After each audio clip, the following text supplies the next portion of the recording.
The fighting nerds have been exposed. We now know their weakness. It was first shown to us when Ian Gary was taking down Carlos Prates over and over again. It was shown to us very blatantly when Mauricio Ruffy gave up against Benoit Saint-Denis. And it was shown to us when Caio Borralho did not get within the zip code of a takedown against Nasruddin Imavov. We'll talk about it. UFC Paris just went down. The best crowd. I mean, UFC Paris, every single time is popping. They go hard for their fighters. And you know what? The Parisians swept the fucking card. I think those two things are related. I think that there is, in football and other sports, there's home field advantage. You could see Caio trying to, you heard him at the press conference. Doesn't matter what the energy is. I'm just going to take it all in. No, he's never been booed like that. He's never been fucking booed like that. He felt flat. Caio Borralho, normally on the balls of his feet, right? Karate style. He's in, he's out. This time, flat soda. Flat fucking soda. Nasruddin Imavov, his legs were moving. I mean, even when they're announcing their names, Bruce Buffer's, and now you see Nasruddin. Looks like he's doing some karate warm-ups. He's fucking bouncing all over the place. And Caio looked a little nervous. He hadn't fought in a year. This was a part of the prediction. Okay? Lock of the night in Premium Channel. Number 1. Caio Borralho. Number 2, Kauê Fernandes.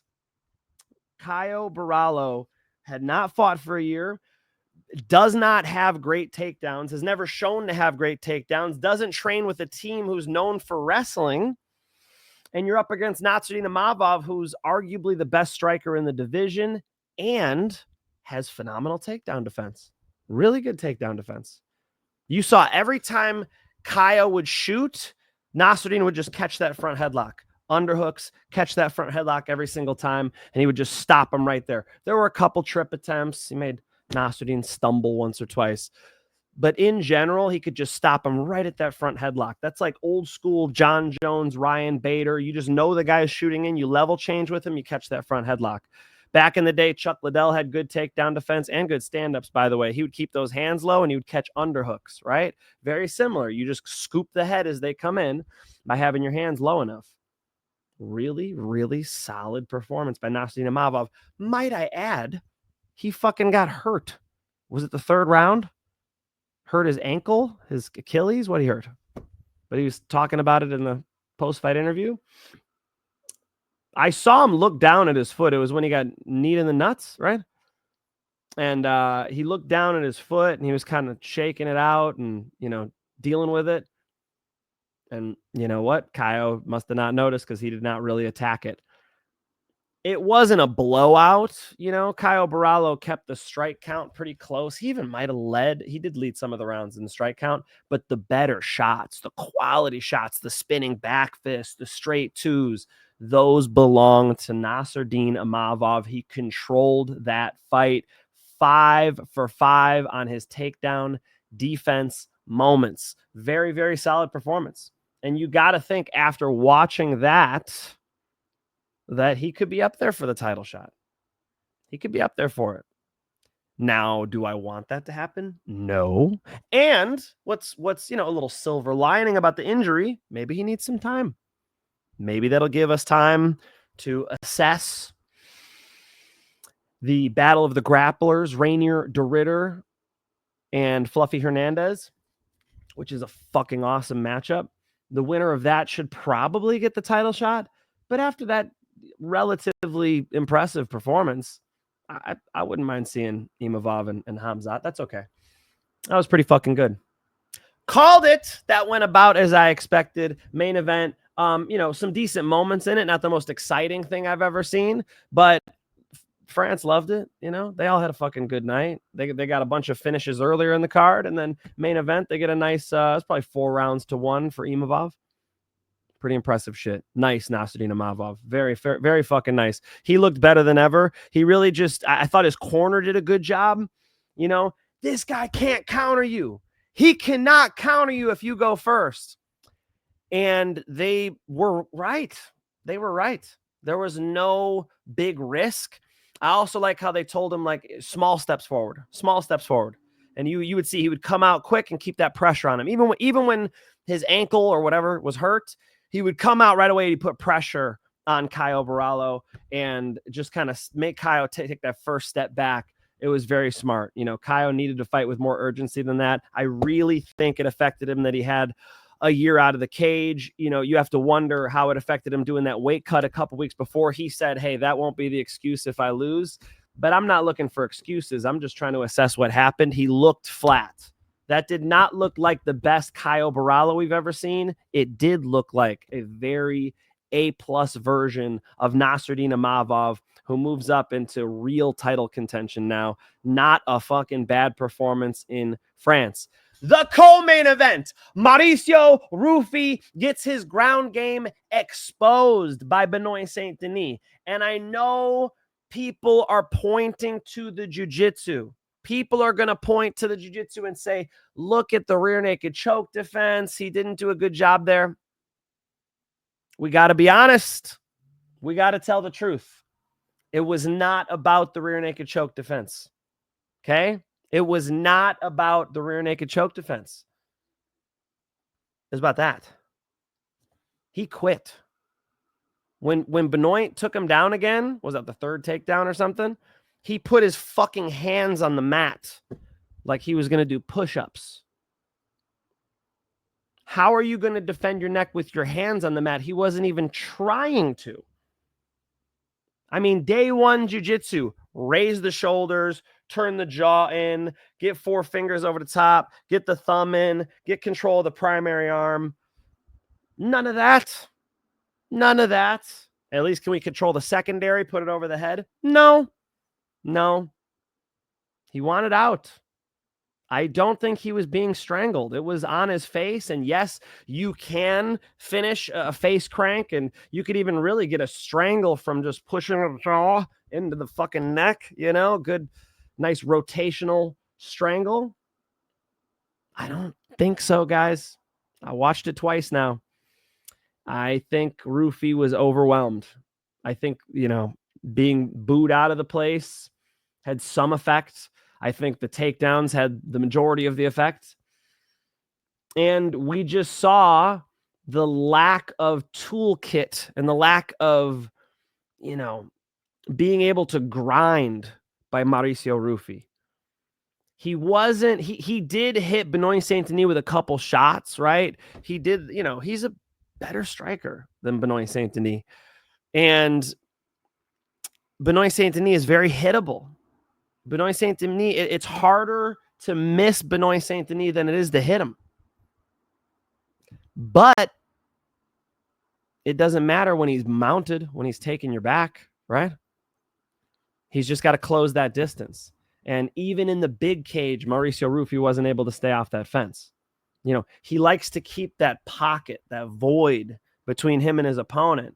And he just was not timing Benoit Saint-Denis very well. He hit him with a couple shots. Benoit was bleeding and shit. Saw a little elbow when he came in against the fence. I saw a straight 2. But in general, the worst Mauricio Ruffy performance we've seen.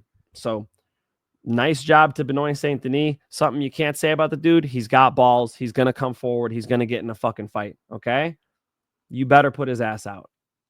And Mauricio Ruffy did not do that. And it really, you know, shines that light with those 2 performances on Fighting Nerds. They're not wrestlers. I was listening very closely to the corner of Caio in between rounds. Did you hear in between the 4th and the 5th? His coach was like, you need a finish.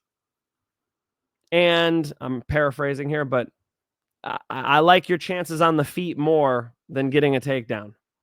His coach was pretty much like, you can't take this guy down. Not, hey, you've been trying the outside trip. Let's try the inside trip. hey, why don't you try the overhand right and then step out to a single? When you try the single and he hops, then you can cut across the body into the double. No. It was, yeah, man, I don't think you can take this guy down. Not very technical advice, first of all. And just, it makes me wonder, do they know how to wrestle? And that'll be an issue heading forward. So keep your eye on whether or not people can take Fighting Nerds fighters down. Their jiu-jitsu is pretty good. I mean, overall, got some nice jiu-jitsu. But if you can't control where the fight takes place, it's a problem. You know, that's one of the major 3 aspects of MMA. I break it down into striking, the wrestling, and then the mat grappling. If you have 2 out of 3, you can win. Caio did not have striking or wrestling against Imavov. Imavov had both of those, so he won, right? He could end up in a situation like that again. He's going to need to evolve the wrestling, and I don't see it right now at Fighting Nerds. Maybe they could turn that corner, but that was a bad night for the dorks. How about Mason Jones? Mason Jones, Bolaji Oki. Mason Jones gets fucking cracked with a big shot. And then Bolaji Oki just continues to throw big, dumb shit. And Mason Jones is like, all right, I'm seeing this. Okay, I'm back in the fight now.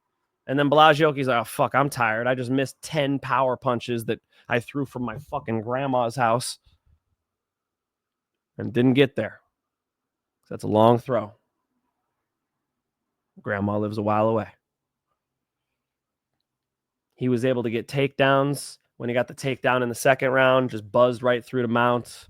And then those elbows made Bolaji Oki go, I'm good on this. This sucks. You know, Bolaji Oki was just kind of covering up. No real mount escape attempts. You know, I think he was cooked.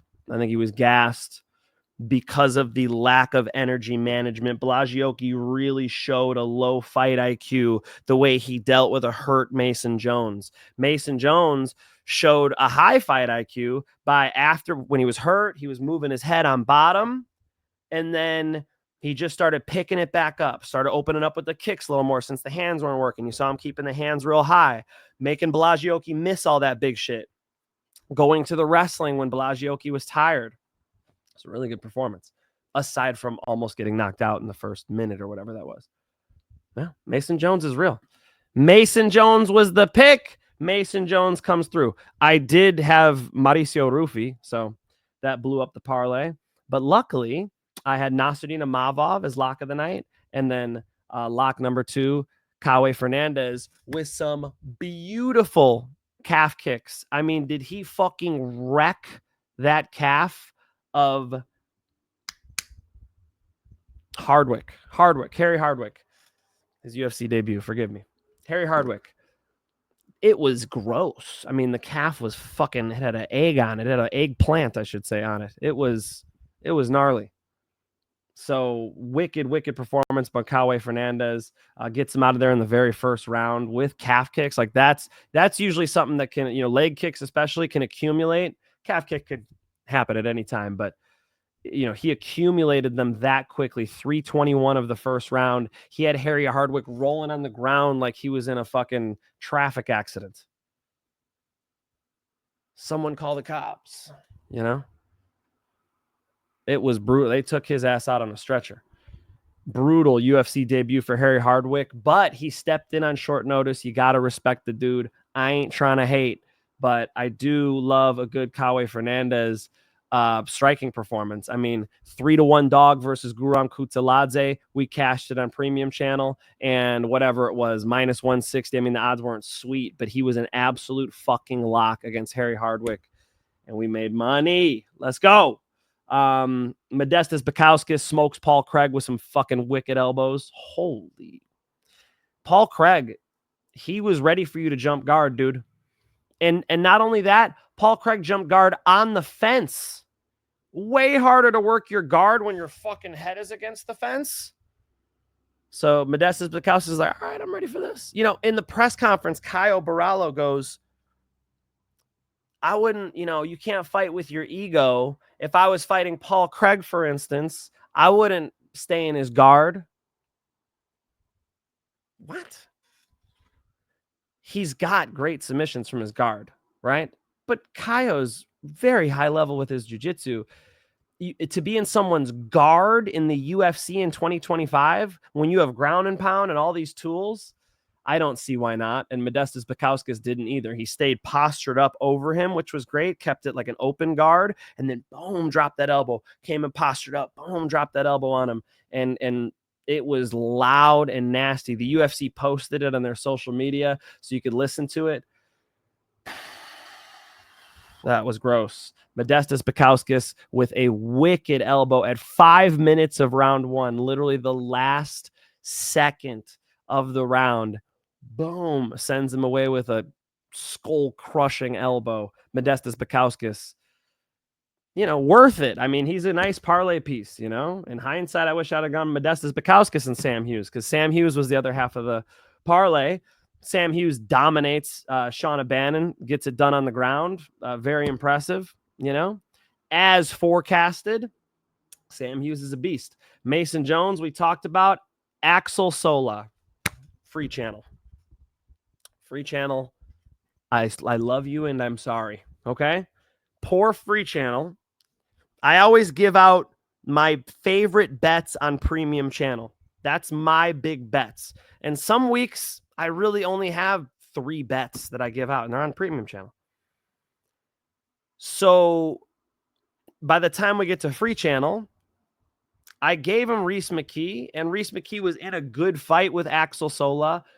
But you saw Rhys McKee there were moments where he could have taken over the fight. For instance, one time he hits Axel Sola. Axel Sola grabs his eye. This was the second round, I believe. He grabs his eye. And then Rhys McKee just, bro, he can't fucking see. You just punched him in the orbital bone. Throw a kick to the body because he's going to overcommit to that head. He's going to think you're going high. Rip that fucking liver one time. Break a rib. Give me the body kick cross, Izzy style, Izzy's the head kick cross. You get what I'm saying? Go. It's pull the trigger time.